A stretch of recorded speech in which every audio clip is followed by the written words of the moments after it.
dilema etika itu kita dalam membuat sebuah keputusan itu ada dua kepentingan. Kepentingan itu kalau dilihat itu sama baiknya.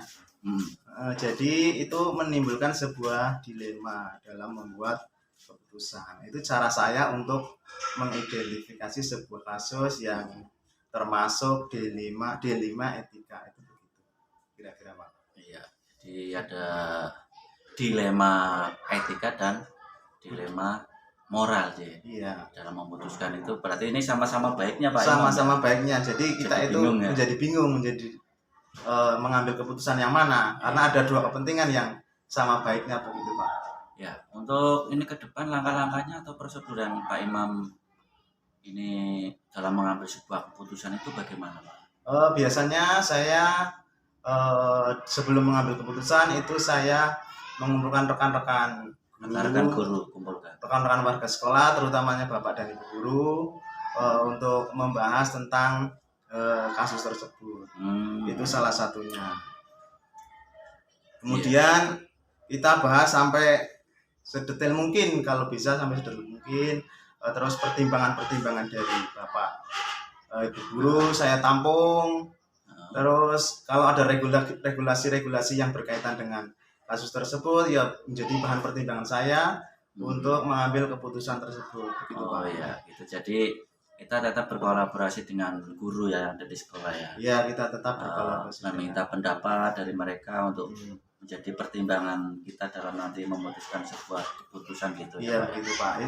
Yang menjadi prioritas adalah kebermanfaatan dari keputusan tersebut Pak, yang saya titik beratkan. Ya, baik Pak Imam. Jadi saya lanjutkan, dalam menentukan keputusan itu kan tentunya Anda bisa menganggap itu efektif dalam pengambilan keputusan pada kasus-kasus dilema etika ini. Bagaimana Pak Imam ini? Ya, biasanya saya sesegera mungkin Pak. Sesegera mungkin mengumpulkan rekan-rekan. Begitu ada kasus saya dengar, sesegera mungkin saya berkoordinasi dengan warga sekolah, terutama bapak dan ibu guru, supaya tidak terlarut itu kasus, jadi segera terselesaikan. Sehingga menjadi efektif sesegera mungkin yang saya lakukan sekali ini Pak.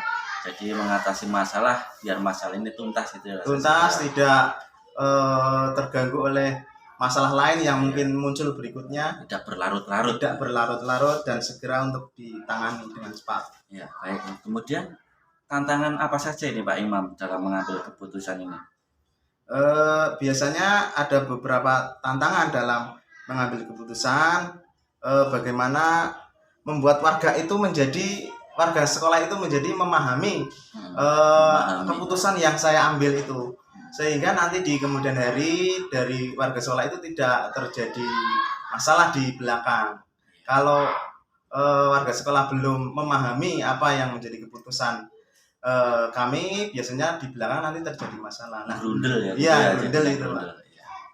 Jadi tadi secara spontan kumpul ke warga sekolah jadikan satu, mengambil pertimbangan keputusan dari masukan dari warga sekolah, kemudian di pertimbangan bareng baru diputuskan gitu Pak Imam. Ya. Baik Pak Imam, apakah dalam memberikan keputusan ini ada punya jadwal tersendiri? Tidak terjadwal Pak, biasanya spontanitas. Hanya kalau ada beberapa kasus yang saya anggap mendesak dengan skala prioritas, saya langsung dieksekusi masalah tersebut dan harus segera tuntas itu masalah. Tidak terjadwal, tidak secara terperinci atau terstruktur, itu tidak Pak, hanya spontanitas saja Pak.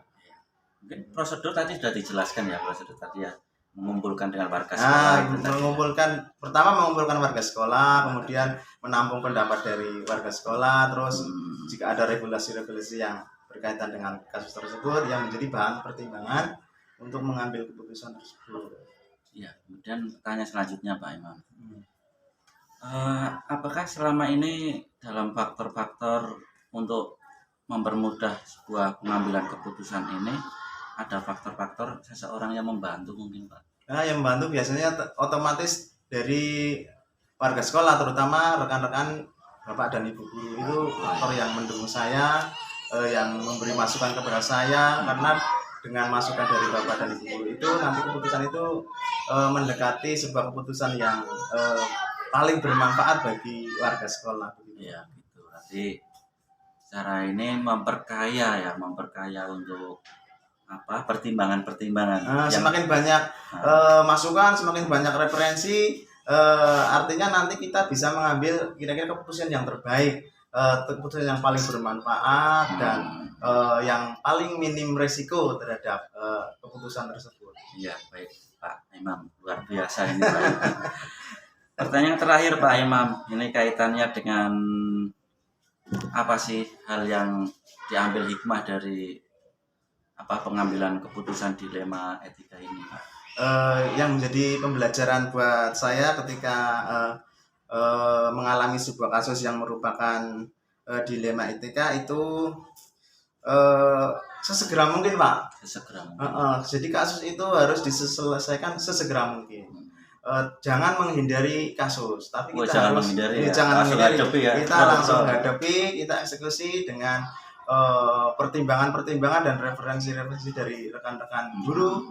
Kalau semakin banyak referensi itu tadi kan bisa menambah kekayaan pengetahuan saya, sehingga bisa mengambil keputusan yang kira-kira paling bermanfaat dan paling minim risiko dari keputusan yang saya ambil, begitu Pak. Ya luar biasa ini Pak Imam. Berarti begitu ada masalah jangan lari. Hadapi masalah harus itu. Dihadapi, Selesaikan bareng-bareng. Diselesaikan bersama-sama dengan warga sekolah. Baik Pak Imam, saya kira itu sudah rasa cukup. Dan sekali lagi saya ucapkan terima kasih atas waktunya. Ini semoga menjadi hal yang positif bagi saya untuk belajar, menambah wawasan saya juga.